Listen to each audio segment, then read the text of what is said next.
Assalamualaikum warahmatullahi wabarakatuh. Selamat siang, selamat sore, selamat malam teman-temanku semua. Berjumpa kembali dengan Mas Bro Tegal yang blek putakan nggak karuan.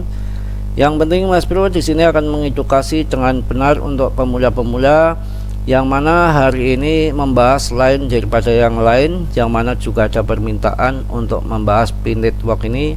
Barangkali salah satu subscriber kita, komunitas kita ada yang tergila-gila dengan pin network ini.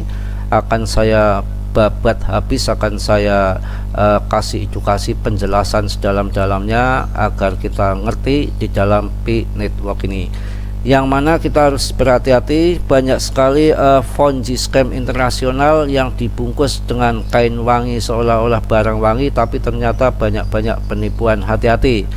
Dan Mas Bro tidak akan bosan-bosan untuk pemula dalam bermain kripto. Tolong ya, yang 80% masukkan ke BTC ataupun ETH, 15% baru di altcoin. Yang mana untuk BTC ini yang banyak orang investasi di situ, ketika harga longsor ke bawah kita masuk, otomatis nanti yang akan beli demandnya akan banyak, dan itu salah satu koin yang desentral yang mana orang banyak investasi di BTC maupun di ETH. Sedangkan altcoin dengan penurunan yang longsor sedalam ini, artinya banyak orang yang hanya main scalper ya, untuk scalpingan, bukan investasi sesungguhnya jangka panjang. 99% mereka pada main scalping saja ataupun main trader dengan kondisi barang yang turun seperti itu. Maka kita masuk di altcoin cukup 15% saja saya rasa untuk lebih bijak seperti itu, karena memang altcoin keuntungannya gede. Itu pun menunggu demand masuk 4 tahun sekali di saat bulan yang akan datang. Itu pun kalau demandnya masuk gila-gilaan, kita hati-hati. Tapi kalau nanti tahun depan ETF supportnya disetujui, kemungkinan ya yang terbang tinggi larinya malah banyakkan ke BTC yang sudah pasti ya, daripada di altcoinnya. Akan tetapi kita ya juga nggak usah terlalu banyak untuk di altcoin. Untuk investasi jangka panjang saya rasa untuk top CMC yang mantap-mantap yang sering saya sebutkan nggak masalah. Jadi pin network ini akan saya bahas kupas tuntas di sini.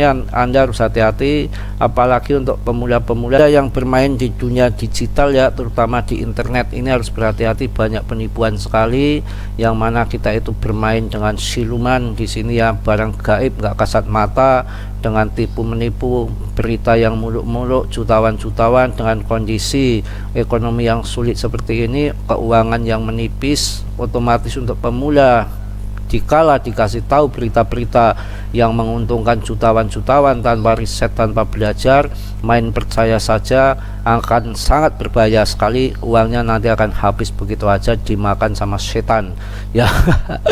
Pin network ini apa yang harus kita ketahui? Ayo kita langsung aja kita kupas bahwa pin network adalah plafon yang memungkinkan pengguna untuk menambang pi, mata uang kripto baru, dengan bertujuan untuk bersaing dengan Bitcoin. Ini omong kosong. Dari statement yang awal ini bahwa pin network akan bersaing dengan Bitcoin pun tidak masuk akal ya. Hati-hati, ngapain cari-cari yang belum jelas seperti ini, yang mana Mas Bro nambang aja dulu saya banting HP-nya. Buat apa? Omong kosong, habis waktu, habis pulsa, pikiran yang muluk-muluk. Nyatanya omong kosong nggak pernah jadi uang ya. Kita selalu hati-hati, kalau nggak kita dibohongi dan kecewa kupat kapet di jalanan tuh betul apa adanya, jadi stres, jadi gila ya. Hati-hati betul, ini kita cari yang waras-waras, yang wajar-wajar saja, yang kita main di kripto aja yang sudah jelas BTC ETH aja. Kalau kita salah masuk, timingnya salah aja, kita harus nunggu, kita sangkut, yang jelas sudah ada pembelinya. Apalagi model koin-koin seperti ini yang mana belum jelas juntrungannya, berbahaya sekali. Berbeda dengan mata uang kripto lainnya, pin network dapat ditambang menggunakan smartphone, membuatnya lebih mudah diakses oleh banyak orang ya. Banyak sekali orang pada gampang ketipu, tinggal klik gampang aja, semudah itu. Nggak ada mungkin semudah itu. Ana rupa ana rega, ada harga ada rupa ya. Bagaimana orang nambang Bitcoin aja menggunakan biaya yang bukan biaya yang kecil, modalnya besar ya. Ini cuma tinggal cas-cus klik saja. Hati-hati ya, nanti ada KYC ya, nanti data kita bisa dijual, kita nggak ngerti ya. macam-macam model mana. Kalau Nicholas ya jelas untung, dari iklannya aja masuk terus ya, kitanya yang babak belur bencut dibohongin saja. Kalau dia miliaran dapat setiap bulan, kita nyemprongos menghayal-hayal saja. Hati-hati. Yang penting saya di sini akan saya kupas tuntas menurut pandangan Mas Bro. Kalau Anda percaya dengan P-Network ini ya silakan Anda masuk P-Network ya, yang mana kita pakai modal beli BTC ETH aja banyak sangkut ya, apalagi ini yang nggak pakai modal, hanya smartphone diklik-klik ya, dia yang untung daripada apa namanya iklannya bro. Seluruh dunia kayak apa, gila-gilaan ya. Jadi penambang P-Network berbeda dengan mata uang kripto lainnya seperti Bitcoin yang menggunakan algoritma Proof of Work. Ini kan menggunakan POW yang memerlukan daya komputasi tinggi. P-Network menggunakan teknik Proof of Stake POS. Ini bahaya. Jadi ini seperti kayak Coinbase lah, mirip-mirip ya. Kalau Proof of satunya itu lagi apa itu saya lupa ya, ada 3. Kalau ini POW BTC ya, Proof of Work, sedangkan ini Proof of Stake POS yang satunya ada lagi itu yang juga bahaya lagi, yang punya BRIS ini ya, mirip-mirip kayak gini ya, BRIS sama apa namanya P-Network ini. Jadi pengguna hanya perlu menekan tombol di aplikasi P-Network sekarang setiap 24 jam untuk menunjukkan partisipasi mereka. Partisipasi mereka mau dapat cuan dari Hong Kong, dari Hong Kong, model kacau. Kalau begini caranya tinggal klik-klik saja katanya dapat uang. Kacau. Ini kalau menurut saya ini udah jelas-jelas scam juga, bukan Mas Bro aja yang membicarakan apa namanya, memberikan informasi bahwa sebetulnya ini termasuk scam. Keamanan yang kepercayaan P-Network menggunakan protokol keamanan berlapis untuk menjaga integritas jaringan untuk mencegah tindakan penipuan. Pengguna harus memverifikasi identitas mereka untuk akun media sosial dan melalui proses KYC.